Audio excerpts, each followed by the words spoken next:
Hey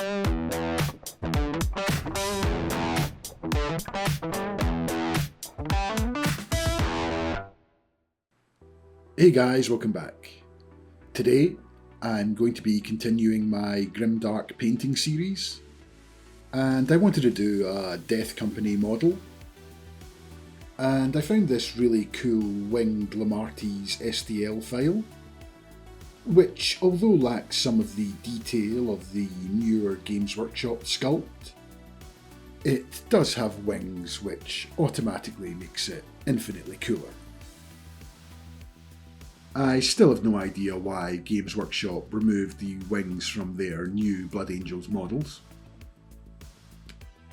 But in any case, all I needed to do to get my winged Lemartes was to apply some auto supports and print and clean up the model. And if you want to know where to get this STL for yourself, then just let me know in the comments down below, and I'll try and point you in the right direction. And for those that want to know how much a standard model of a Space Marine of this size would cost to print, it's around 23p in resin. The STL file comes with two different variants of the model, one with and one without wings. I printed them both out, but today I'm going to be painting the one with the wings. And at this stage I had primed the model but had forgotten to add the pre-damage, so I just went in with a sharp hobby knife and applied a few scratches and chips across the model.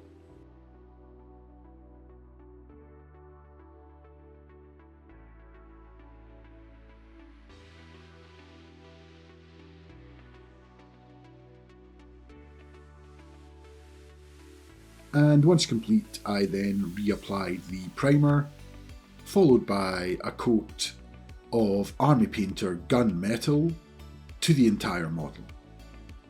And this silver colour is going to act as the base colour for the chipping stage.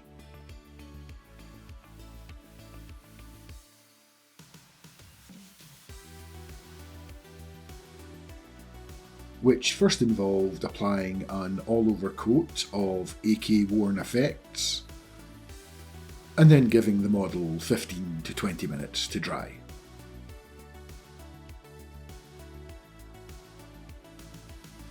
And after that, it was time to start to lay down the base colours, which for me was an airbrushed coat of Army Painter matte black across all of the armour panels.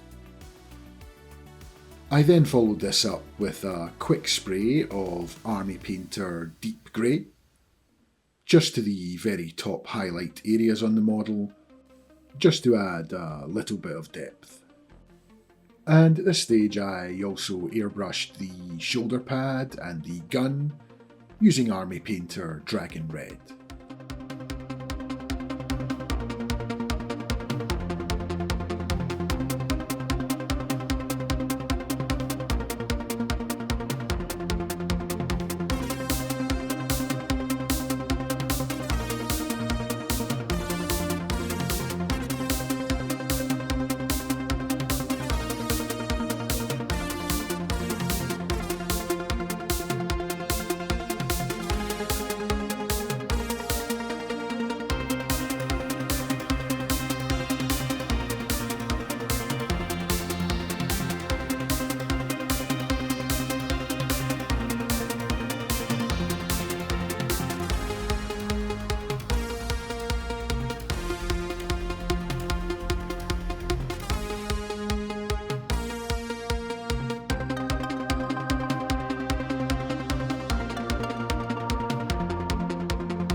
Next it was time to apply the chipping damage, And to do this, all you need to do is wet the area you want to apply damage to with a damp brush, which should reactivate the chipping medium underneath the armour colours. And from there you can just use your brush to apply pressure to all of the raised edges on the model, which should reveal the silver base colour. And I then go in with a sharp airbrush cleaning needle and apply a few scratches across the surface of the armour as well. And it was at this stage when I realised that I might have just been better off dry brushing some silver damage onto some black armour. It most likely would have looked the same and been slightly less hassle, but in any case I persisted with the chipping medium.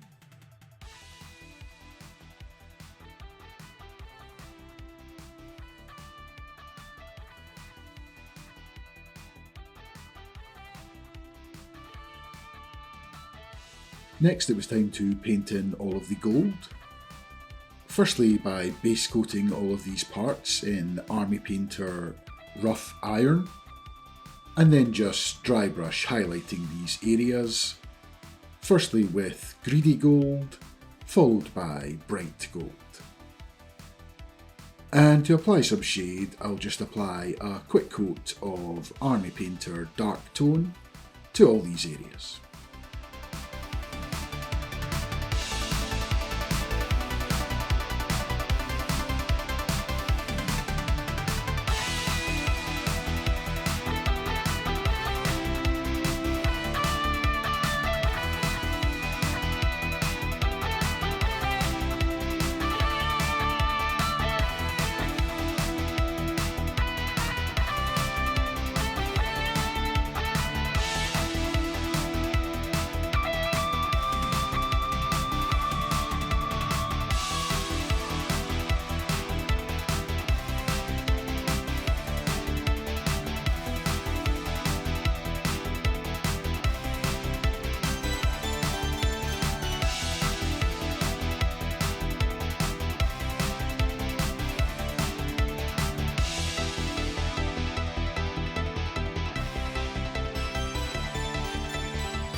Next it was time to paint in all of the bone armour parts and feathers on the wings. So I firstly base coated all of these areas in Army Painter Brigadine Brown, and then just built up the colours from there using the Army Painter Warm Greys and Whites Triad. And I just applied these on, gradually covering a smaller surface area as I build up to the lightest colours in the Triad.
Next it was time to apply some shade to the model, using a 2-to-1 mix of Villainy Inks, Goon's Grime and Ichor of the Damned.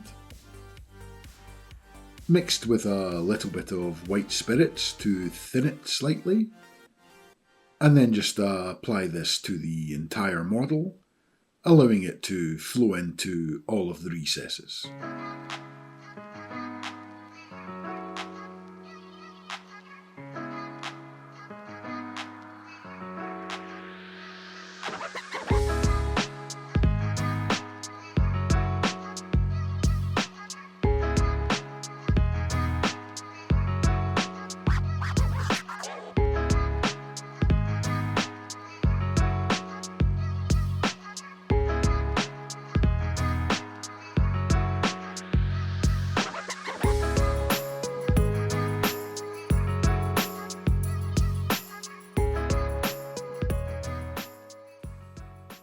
And then for the removal process, I just go in with a makeup sponge, dipped in a little bit of white spirits, and dab this on to all of the raised and highlighted areas, which will reactivate all of the wash and allow me to remove all of the excess and push it further into all of the recesses.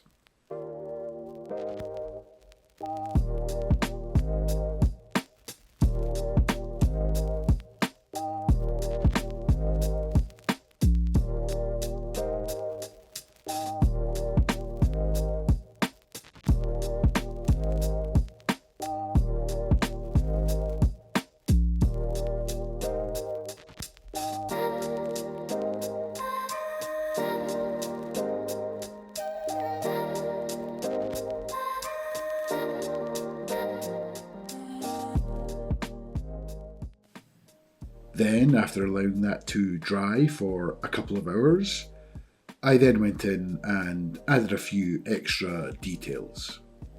Firstly, by adding some glow to the exhaust of the jump pack, by gently spraying on some white, followed by a few light coats of Army Painter Plasma Coil Glow.